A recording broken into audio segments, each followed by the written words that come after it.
Welcome to the Good Grief Conversation. I'm your host, Janet Jones, and you're listening to UK Health Radio.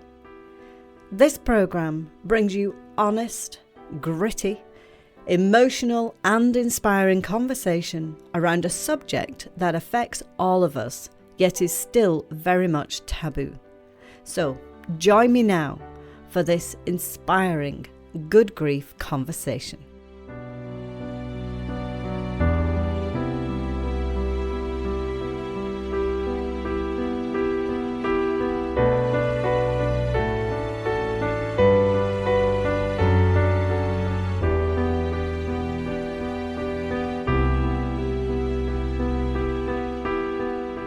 Welcome to the Good Grief Conversation and week 2 of the Spiritual Help. In the next few weeks, I'm going to be looking at alternative perspectives on grief and trying to find a deeper way of healing and meaning. You see, when you lose a loved one or a job, a business, your home, and loss where you feel grief, any loss at all, tends to have a grieving feeling to it. And it feels like your life has been blasted apart. Well, it has. And for a while, you lose your bearings, and often we struggle then to find meaning and purpose again. Now, that has certainly been my experience with all the losses in my life. And so that has taken me now down a route to find a new way of looking at things, to, maybe we're not finding the answers in a traditional view of grieving and following this process that we're told occurs with grief, that I wanted to look deeper and speak to people whose lives are built around this deeper view on life itself, of which grief is part. And I came across Ghislaine on LinkedIn, in fact, and it's amazing how you find connections these days. It's incredible. It started off with me following a post on Facebook, in fact, and making a comment in the comments section, and then I was led on to several people, and Ghislaine was one of these people. Ghislaine is an energy healer, and she's spent the last few decades, in fact, working on her own energy and developing an energy practice. She is based in Sydney, Australia, so we went to the other side of the world to meet the most amazing person. So join me in this conversation with Ghislaine, where we talk about energy, the effect of grief on our life, and how to turn grief into good grief. So join me now with Ghislaine Bouskila in this beautiful conversation. So good morning. Good morning, Janet. How are you? Yeah, I'm not too bad. Not too bad. Mornings are always a little bit of a challenge for me. In fact, it's something we can chat about in a minute, because I know you do energy healing and work with energy, and so we can maybe come on to that, because I don't think it's uncommon, when people are going through grief, that the morning time, the energy is quite low, would you say? So, but before we go on to that, let's just chat about kind of your thoughts on grief and your experiences and things like that. Because I know grief comes in many different guises, isn't it? As we were chatting the other day, it's not only the loss of a parent all throughout life, isn't it? That's right. I think grief is the loss of an identity. Whatever the identity was, the identity of the mother, of the wife, of the worker, of the citizen of a country. It is, isn't it? It's that loss of identity is part of the other loss as well. I've said many times, I feel like I've been made redundant as a mother. My other 2 children are older and they've left home. And that sense of like, I don't know what I do now. I don't even know how to be a mother as I used to be. So I think you're absolutely right. You lose yourself, part of yourself. You lose yourself. That's right. And you lose yourself. It's like the cycles in life. It's part of you that is gone, and time to be with yourself when that part is going is really essential. And of course, that time is different for everyone. But that, I think that really is that the first part of grief. I think the most difficult part of grief will be acceptance, accepting the loss, accepting what has gone. Yes, because when people get made redundant, there's a huge loss there because you've lost your community, you've lost the space where you show up and connect with your colleagues. And in fact, even now, the whole world, I think, is being affected by that. 100%. So there's one thing that grief makes us do is slow down. But we don't like being slow, do we? In order to be with grief, we need to slow down. We don't like to be slow because when we are slow, we're connecting. And connecting when there is grief is difficult. So I would guess, to come back to your first question about the morning being difficult, is because the morning is when you connect with your life.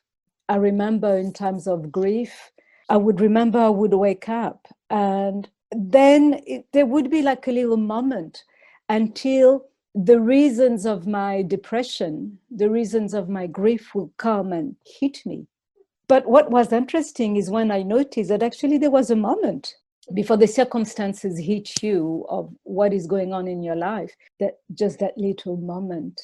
So the way we think when we are being hit by grief is essential. Yeah, and it's a tough one, isn't it, thinking and grief, because, your grief and the loss is so heart-centered, and so trying to get your mind and your heart, working alongside of one another, I find is quite a challenge. I like to think of myself as a fairly optimistic person, but sometimes when the loss is so great, finding the optimism is quite hard, but not impossible. No, and definitely not at the beginning. Trying to do that at the beginning would be robbing yourself of the verity in what is happening. Like, we are not supposed to be always happy, even when we're optimistic.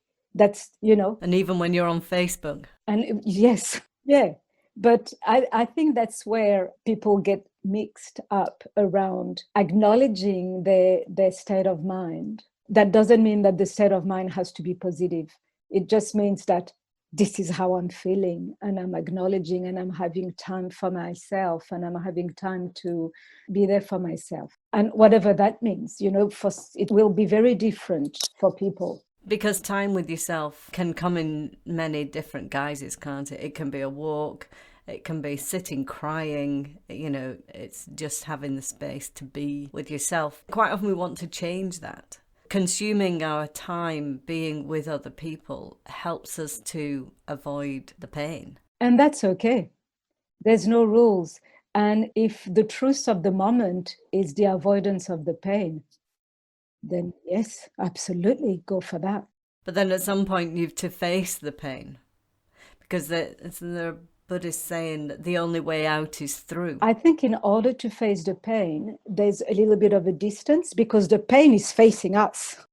We don't need to face the pain. The pain is there. So it's important, I think, to allow self to get the bearings back. As you've experienced in times of grief, you get totally ungrounded. There's no ground. You've lost your direction, haven't you? And certainly those early days, you have totally lost all direction of life. And it's hard to make decisions, and you don't even know what to eat, let alone what to do in a day, And that's where, the community is so important. I think that you couldn't be more naked in times of grief, especially when the loss has been sudden. It really rids you of everything that was constructing you. It rids you almost of your personality, of your character, of everything that you knew, of the life as you knew it, of yourself as you knew yourself, and of the idea that you had of your life. It strips you right back to the core, doesn't it? That's the thing. It takes you right back to the very basic side of yourself. We build our lives around us, don't we? We build our stories around us. And when something like that happens, when you haven't chosen it, because we were chatting the other day, and there's also grief on things that you choose in life, which is a big surprise. You were saying about you moving from Paris to Australia, and, people think, oh, how exciting. But, tell us a little bit more about that experience, Ghislaine, because this is something I don't think people join the dots on. And I was speaking to your friend Sue, who did the same. No, that's right. My migration, moving from one country to another, has a big grief process attached to it. So for me, even though I chose it on a conscious level, I didn't choose everything that was going. So the reason why I left Paris to come to Sydney is I met who was to become my husband. And it's not something that I had planned. And it's not something that I really wanted, but it so happened that I met him, I fell in love, and then my life took a direction that I hadn't planned. I never thought it would. Just to cut a story short, went back to France to finish my study. I was quite young, I was 23, so I finished my studies and then came back to Australia to live with him. It's only 3 days after arriving in Sydney that it actually hit me that I had let go of everything that I knew. I had let go of my identity as the young Parisian that I was. I was coming into a country where the language was different, the sense of humor was different, the food was different, everything was different, the lifestyle was different, people's behavior were different. So it was a big loss. And even though I had that man that I loved in my life, that's all I had. That's all I had. And everything else had gone. My family, my friends, my culture, everything I knew about life had gone. Yeah, so that was a big grieving process, but it was a slow one. As opposed to, I guess, if you lose someone, then it's quite violent. You go through acute grief. As mine had become chronic more than acute. Like chronic, like it was part of my life. I had lost something. That loss, it took me many years actually to heal myself of that, because it was, when something is chronic, it's not as in your face. No, it's not as clear and obvious, is it? And other people can't help to nurture you or anything. It's yours and yours alone, really. And there's nothing wrong with you. It's not like people are going to come and say, hey, what, like what happened? That's homesickness as well, isn't it? That people talk about homesickness, but not realizing actually homesickness is grieving. It has the same emotional connection as any loss whatsoever. Through that loss, I had to find new bearings. No, it's fascinating that. The cycles in nature, there's, when something dies, the new comes in. And for me, it took a while for the new to come in because I got lost in being lost. Looking back now, do you think that there would have been things that you could have done to heal that more quickly, or, just change a few things that would have given you a different result? No, because actually it was perfect. It was perfect for me to experience that loss. I don't think there's nothing I could have done, because my truth was that I was grieving, and I was grieving. As I said, it wasn't acute, it was just chronic. So it was just in the background, but always there. And that actually was the drive for me to start totally new life, to learn about healing. The loss of everything that I knew, the loss of my identity, forced me to look for what other identity could I have. That's true, because it's okay to say, you've lost who you were before and lost your identity. But for me, I'm still in the same place. My friends are the same. They see me as the same, but I know I'm not. And it's now finding that new identity. And I don't know what that looks like. So the new identity is actually the gift of the grief. And that new identity is something that comes to you. It's actually in being and in allowing yourself to connect to the grief, to connect to who you are. For me, grief is like a spiritual awakening. And any type of grief, may then be, sudden and violent, or just, low-key in the background, it will be the emotion of the state of being that will have for result the quickest spiritual awakening that one can go through. I think that there's no recipe But through grief, what one can discover is allowing to be with yourself. When there is grief, it's like the world on the outside, goes at a pace that you can't follow anymore. You can't be in that world. You've lost that world. And it's hard to recreate a world that will be more connected on a vibrationally to how you are now and to how you feel. Yeah, because you do feel like you've gone to another level of living somehow. Absolutely. And that also means that deep down you feel disconnected to the people around you. I don't know whether that is a temporary phase or whether you then need to reconnect with others who are on this different level, or, what do you think of that? I think that the idea is to connect with self. Yeah, so you disconnect with others because no one can really understand. There is no logic to grief. No one can understand what you've gone through. What you're going through will be different because we are all different human beings. So for you, it's something will be more tender than in another person. I think what grief does and what grief did for me is it allowed me to discover who I was really. And it allowed me to learn to be with myself. It takes time. I think for me, what takes time is it took me a long time, first of all, to realize I was in grief. That it was just humming in the background, eh? I had no idea. My body is what, communicated that with me, because I ended up having many chronic symptoms. That was the result of the grief having an impact on my immune system. There's a great book, have you heard? It's called The Body Keeps Score. That's right, yeah. The Body Keeps Score, yes. And it absolutely does. Another great book also is When the Body Says No, about trauma. Oh, really? I haven't heard that one. It's beautiful, yeah. Gabor Mate is the author. He talks about trauma, and grief is trauma. And we've all had trauma in our lives. We all had grief. And trauma is part of living as well, isn't it? Going back to what we were saying earlier, we're not meant to constantly be in the state of, this elevated happiness, the image of happiness that we've been given. Life does have its ups and downs. I think what's tougher now is we live such isolated lives.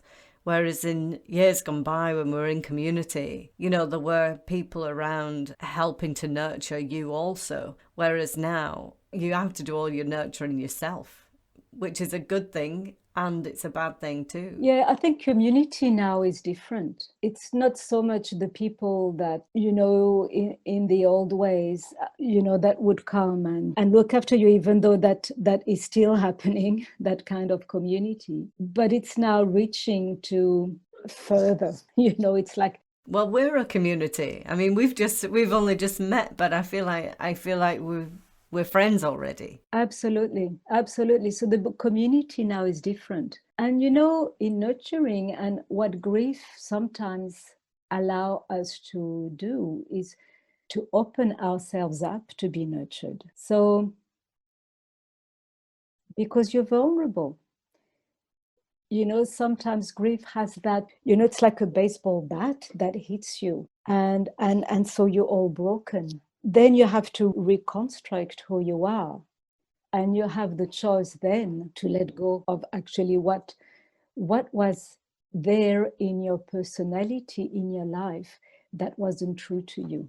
So I think grief is a fantastic opening to that. It opens you. So it's a good cleansing opportunity, isn't it? It's an amazing cleansing opportunity. So what can we do then to do that cleansing? Is it okay, shall we just sit down and write lots of things out? The cleansing comes from the heart and comes from the emotions that we feel, and comes from feeling them, allowing ourselves to feel them. What I found that saved me from grief was the breath, because it allowed me to connect to, with the breath, to connect to the heavens and to connect to the earth. And I found that in terms of grief, the practice that I started doing was just to sit and just be, and to invite the earth through my feet to take care of me. You know, that Mother Earth take care of me. And what relieves grief? Grief in traditional Chinese medicine lives in the lung. In the lung, yes. And lung is our connection to the heavens. And grief also lives in the large intestine. They work in pair, large intestine and grief, they complete each other. Large intestine is our connection to the earth. Okay, so you got your lung connecting you to the heavens, the higher power. That's right. The large intestine is connecting you to the Mother Earth. That's right. And grief lives in that large intestine. And lungs helps us to let go. Which makes sense, because it's why there's always an eating problem somewhere along the line, either not eating enough, eating too much. I guess that's that part of you that's asking to be acknowledged and nurtured. So that's why nurturing self is very, very important at the beginning. That is interesting, because you know that you hear of chicken soup for the soul. And chicken soup is a really homely, well, it certainly is in this side of the world, a homely, nurturing, comforting food to eat. So through my grief, this is what I've learned to do. I've learned to nurture myself, regardless of how I'm feeling, just acknowledging. And when I acknowledge the feeling, as opposed to the thought that brings the grief, it's two different things. There's the thought. So I'm going to think about or to remember what I've lost. And that brings in a lot of pain. From the heart is I'm going to be with that pain and I'm going to allow myself to feel it. You know, sometimes we have to do that in increments because the feeling sometimes is too much for us to be with. And it's to realize that. It's really learning to be in peace with yourself, like not asking yourself to feel positive when you can't. No pressure. And for me, the first thing when in 2016, I realized that I was suffering from Lyme disease. And I had to let go before I realized that, or just when I realized that, I decided to let go of my practice as an energy healer because I needed to focus on myself. Yes. And the first thing that came to me is, you've got to stop lying. You've got to stop pretending. The lies that I was having, where whatever would make me look like I was fitting into society. You know, all those things that actually they don't really resemble me, but I'm going to do them because this is what we do. And that helps you with your bearings. That allows you to fit back in. With grief, it's calling you to set up completely different bearings and to just be reconnecting to society's roadmap, if you will. That isn't allowing the truth of the grief. Grief in that way can allow you to just let go of what isn't true to you, because there's no time for that. There's no time, no energy for that. Not honoring your own truth is an exhausting thing. And you know, it takes time. It takes a lot of time to actually realize what my truth is, because we are so ingrained into living a lifestyle that might not necessarily be ours. You know, like having to be at work at 9. Maybe for us, it's better to sleep in a little more in the morning and go to work at 11 and to stay until 7. That would be more, you know, my truth. But I can't because I'm part of society. You know, it's like we were talking a bit before about the grief that comes with COVID, that people had to let go of the way they used to live. And for many people, when you talk to them, they actually say, oh, I quite enjoyed it because I could actually be more of myself. Yeah, because the pressure's not on, is it, to get on the subway and be somewhere and the pressure wasn't even there to socialize. You know how people feel bad when they can't socialize? They feel, you know, lonely. And so all of that was taken away. And all you had to nurture really was the relationship with yourself. And that was difficult because many of us don't know how. So I always felt that the COVID-19, that's what it taught us to do. letting go of that. Certainly in those early days, yeah. I had so many people the first 4 or 5 weeks going through terrible things, myself included. Oh, that was really a major thing for me because I was then completely abandoned in my home, completely alone. And facing this like with nowhere to go. I can't phone a friend and go meet somebody for lunch or lighten my day somehow. So it was torture. But I would say that it was also part of the healing. Society wants us to move away from pain all the time. I mean, look at the amount of painkillers and drugs on the market and, even antidepressants and things like that just to numb you. But actually, walking through that pain is part of the healing process. But you don't know how many times you're going to have to walk through the pain. But it does come in waves. It's like you go through and then you're out and then you're through again. You might have to go through the pain as long as you live, but the pain will be very different. What's a quote by C.S. Lewis? The pain now was part of the happiness then. You can't avoid happiness because of your fear of pain. But what if you could turn that pain into happiness? It does.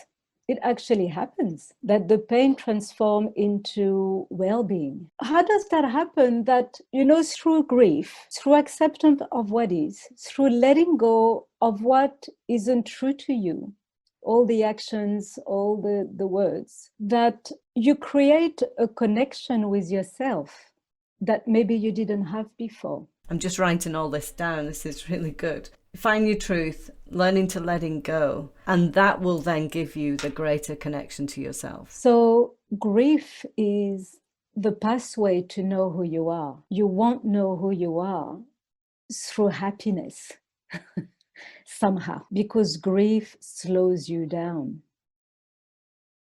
Yeah.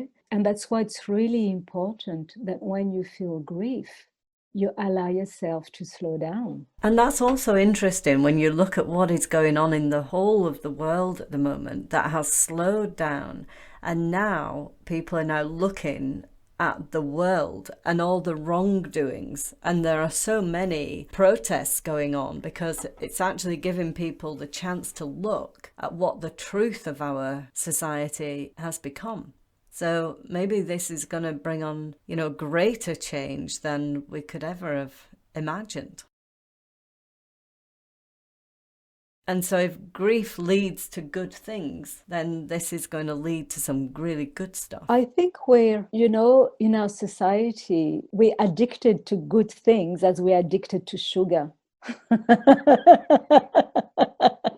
That feeling good. But what if you start feeling good about yourself just because you are who you are, not because of what's happening in your life, not because of what you've done, or just because you are. And find a deeper happiness. So when I've let go of my practice for a year in 2016, because I felt that the truth was that I needed to take care of myself, to be in integrity, because my focus was going to be on myself, on healing the body that was talking. So I needed to look. And even though I was a therapist, I needed now to do something, a deepening in the soul search that would lead me to free myself of something that was creating the disease in my body. And how are you getting on with that? Are you healing? I have never felt so good in my life for the last 30 years. Once you start getting rid of the trappings of life, you start to feel better. And that's right. And when I've started to have a relationship with myself. So the relationship is such now that everything can be happening on the outside world. I've got me. So I'm always solid. And how have you done that? So whatever happens on the outside world, it doesn't really matter because I have a relationship with me. And it's okay if I feel grief. It's okay if I feel pain. It's okay if I'm devastated. I know now how to be with that so that it can transform into another state of being. The only reason I think why we get stuck into a so-called negative emotion, it's because we're not allowing for that emotion to express itself. We're afraid of it. And I think that when you make peace with your emotions, when you make peace with grief, when you make peace with anger or guilt, all those low vibrations, emotion, when you make peace with them, that it's okay for you to feel that. And it's amazing how different you feel when you're in that situation and you tell yourself, this is okay. It's amazing the change that makes, isn't it? Absolutely. It's being the mother for the child inside of you that has gone stressed and afraid and lost. It's funny with this one. I remember I lost my dad years ago. In 1994, my dad took his life. These are two very different scenarios as well, because going back to that, I think the child in me was really hurt. And so over the years, I did a lot of nurturing of the inner child and things like that. And then I was thinking just recently, what makes this one so different? And what it is it's the woman in me that's now hurting. And so therefore it's like, now I need to nurture the woman of me. That's kind of more complicated, I think, because now the woman has history. It's not like getting your inner child and sitting her on a knee and giving her a hug. It requires a different nurturing somehow. I think that the adult will get stronger as the child gets more loved. Yeah, even if it's the woman in you that needs nurturing, the emotions that you will be feeling, most of the time connected with the child in you. When you mentioned not knowing about being a mother, it's the child inside that doesn't know how to be or who she's supposed to be. So you would still say that it still goes back to inner child? Yeah, for me, it always goes back to the inner child, because the inner child is our essence. That makes perfect sense. How understandable is that you don't know how to be a mother, because at the moment you need to be mothered. You see, so why even thinking about mothering anyone is not a fair thought to what is happening in truth for you right now. And that's why I find the practice of connecting with Mother Earth, so healing.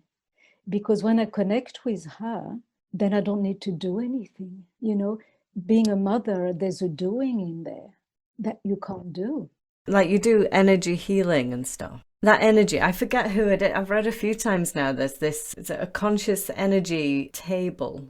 Do you know what I'm talking about? That Richard Hawkins. Yes, Richard Hawkins, Power versus Force is his, and I love that table. I vaguely know, I can't say that I completely understand it, but it keeps coming into my world the more of these conversations that I'm having. Okay, so Richard Hawkins was a psychiatrist, and he learned to muscle test, which is what we do in kinesiology. So we get a feedback from a muscle in our body. So it's a fabulous biofeedback mechanism that our body sends us. I think the easiest way to understand about how the tone of our muscle express our state of being is when you feel happy, when you feel that everything is okay in your life, when you feel in charge and strong, it's easy to stand erect. There's no posture problem in that state of being.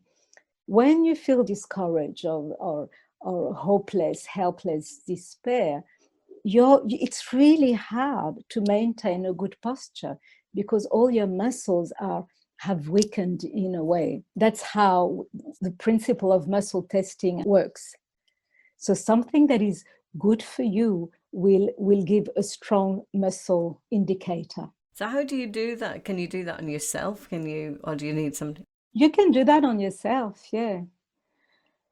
So with Richard Hawkins, what he did is he did a lot of clinical experiences, and he muscle tested the state of consciousness of people. And I've got the table actually just there. I'm writing a book at the moment, and I'm using his work because I think it's fascinating. So for him, in his map of consciousness, shame, guilt, and apathy are in the lowest state of vibration of a human being. So when we feel that, let's say that our light is not really strong. And I think what is really, really important to state here is that It's not about ignoring yourself when you're feeling shame, guilt, or apathy. It's about being with yourself, because that means that there's a part of yourself that needs something from you. So you need to nurture that. So be with yourself. That's right.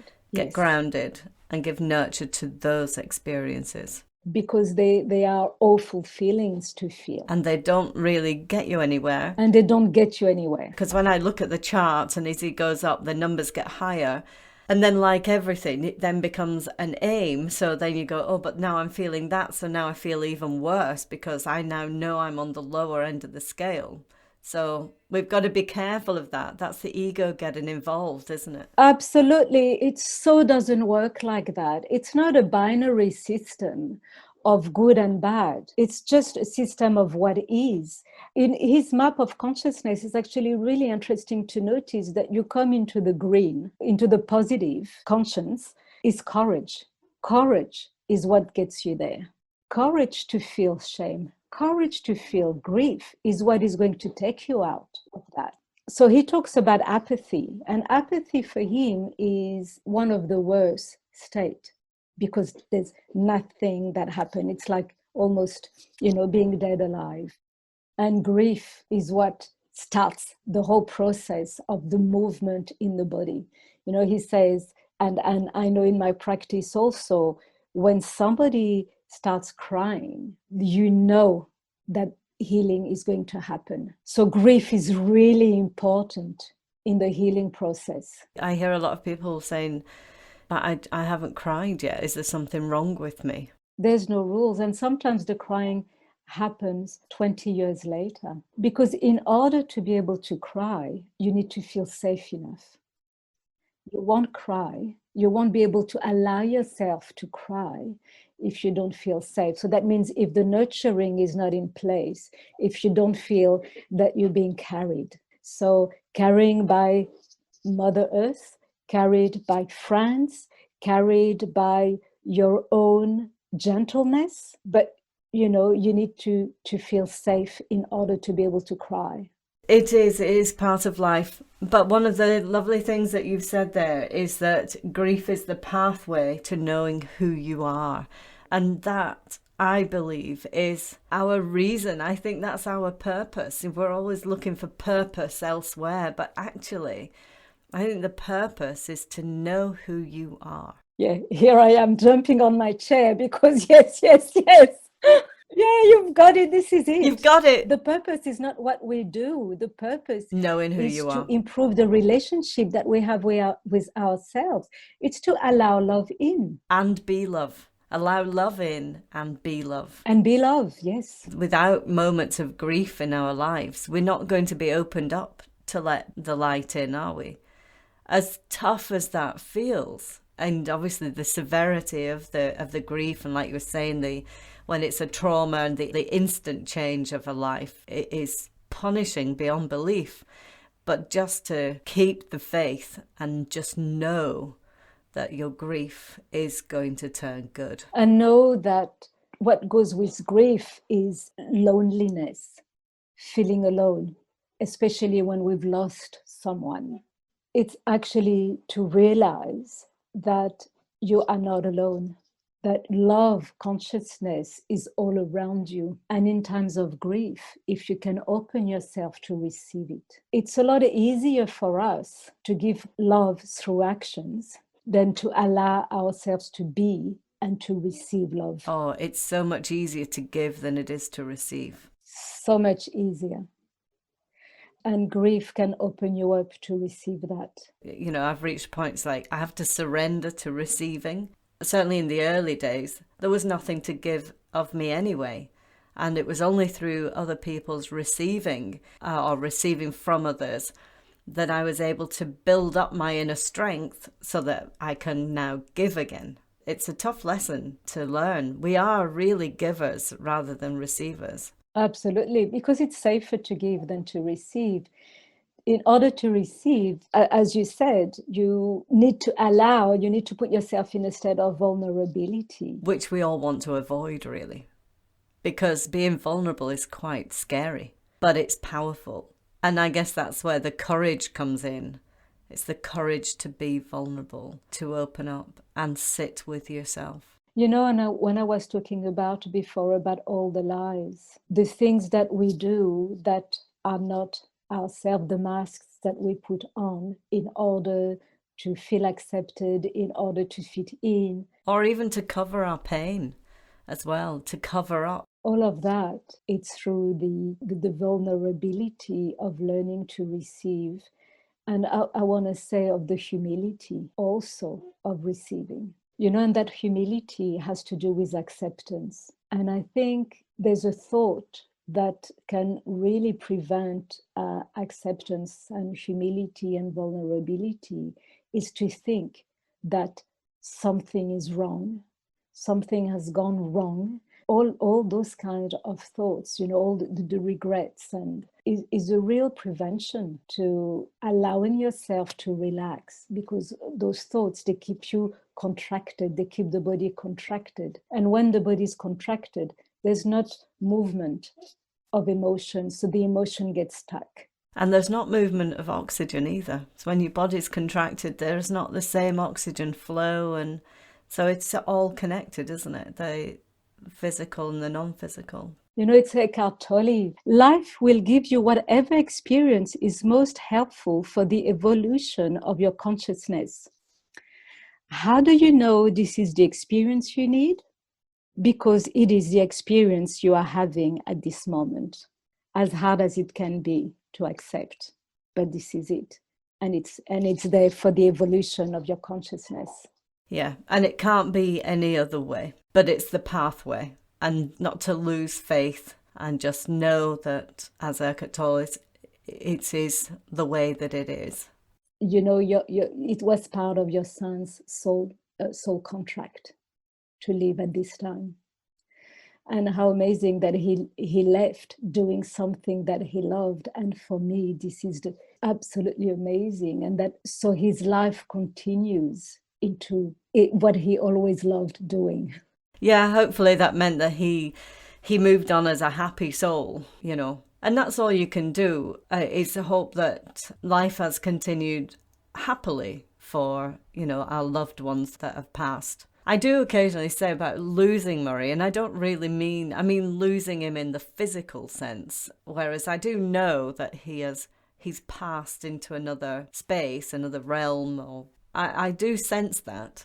But I don't want it. So that's the bit that I come up against. Go, yeah, I get that, and that's very nice, but I don't want that. But as Eckhart Tolle has just said, it is the way that it is. The Greek philosopher Epictetus, 2,000 years ago, I was just reading his manual the other day, and he says that in time of loss, do not say I have lost, I have given him back. He or she was given back, as opposed to I have lost him or I have lost her. Yes, a little more gentle, isn't it? I gave him back to the realms of angels, or, you know, however people's belief system is. And the gentle language that you want to choose for yourself as well. I think that's where it's so personal. But if we sit with ourselves, we can find that language and find that visualization that we can soften it somehow, I guess. But yeah, fascinating. But I do believe that grief can become good. Grief is good. Grief is extremely painful, but grief is good. And regardless of what the grief has been brought to you, whether it's COVID-19 and you're not seeing your family, or whether you've lost a job, you know, your relationship's broken up, it is important to sit and give time to that grief, including when you've gone on an exciting journey and travelled at the other side of the world to live in a beautiful country. Acknowledge that there's grief in certain decisions and sit and nurture that. Allow yourself to be with the shock of it, because the shock also, you know, is an important part. Because that's all the energy bit as well, isn't it? You know, that shock comes with a certain amount of energy. And when we lose something, it feels like your energy's been sucked out of you also. So I guess it's about rebalancing our energies around us. That's right. It's like something has been taken out of us. We didn't say we wanted that to happen. And it's been taken out of us. It's like we've been robbed of something and we go into shock. And grief allows you to slow down in order to adjust to the new reality. Yes, that makes perfect sense. And on that perfect sense note, I think we can wrap this conversation up. Ghislaine, that's been lovely. I love investigating people's thoughts on grief and what it means to them. And it's been absolutely fascinating. So thank you very much. Thank you so much, Janet, for the opportunity. Thank you. Bye-bye. See you later. Well, I hope that you got a lot from that conversation and have found some of the ways to help you to ease your grief and to find the strength in your transition to who you are meant to be. To find out more about Ghislaine, then go to her website, which is www.harmonykinesiology.com. And that's harmony with IE. So harmonykinesiology.com. And you can find her on Facebook and LinkedIn also. She's an amazing woman, so do connect with Ghislaine. And of course, all the links to Ghislaine will be in our podcast extras. Ghislaine has also made a really beautiful video of a breathing meditation, and you'll find that in the podcast extras too. So for those, go over to thegoodgriefconversation.com and just sign up for podcast extras. If you would like to support this conversation, and your support is always greatly received, then there are several things that you can do. You can join us over on Facebook, which is facebook.com/The Good Grief Conversation. And you can like our page and come and make comments and listen to all our shows. There's links to all the shows from there. You can also go to thegoodgriefconversation.com and sign up for podcast extras, where I've given you an opportunity to be able to make a small donation to keep this conversation going. One of those donations is the price of a paperback book, and the other one is the price of a hardback book. Of course, this information is always available for free too, but your donation is greatly received. And you will also find many, many gifts from our guests so far. There are incredible things in there to help you with the transition into your new life. So just head over there to thegoodgriefconversation.com. And once again, a very special thank you to my guest, Ghislaine Bouskila. Do connect with Ghislaine, and I'm sure we will have her back on the program too, because there is lots more to discuss with Ghislaine. You are listening to UK Health Radio. I am your host of the Good Grief Conversation, Janet Jones, and I look forward to connecting and speaking with you next week, where we have more about our spiritual journey to transitioning to the new life after grief. You take care of yourself, and I look forward to speaking to you then. Bye for now.